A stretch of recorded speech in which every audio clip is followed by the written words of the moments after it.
শিয়াল কিন্তু অতি চালাক। থাকে কোথায় জানেন? থাকে কিন্তু গর্তের মধ্যে। কারণ অতি বুদ্ধি এবং অতি চালাকির কারণে সে মানুষজন যেখানে আছে সেখানে কিন্তু আসতে পারে না।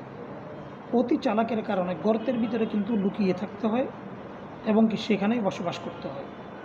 অনুরূপভাবে সমাজের ভিতরে কিছু ব্যক্তি আছে যারা পরিবারের মধ্যে, সমাজের মধ্যে, যারা বিভিন্ন সেক্টরে এবং রাষ্ট্রের মধ্যে, তারা রাজনীতির মধ্যে নিজেকে অনেক বেশি পণ্ডিত মনে করে বা চালাক মনে করে। এই রকম চালাক ব্যক্তি সেগুলো সমাজের কোনো জায়গার ভিতরে কোনো মূল্যায়ন পায় না, কোনো গুরুত্ব পায় না, কোনো দাম থাকে না। কিন্তু ওরা অতি চালাক হওয়ার কারণে নিজেদেরকে মনে করে আমরা হলাম চালাক, আমরা হলাম বুদ্ধিমান।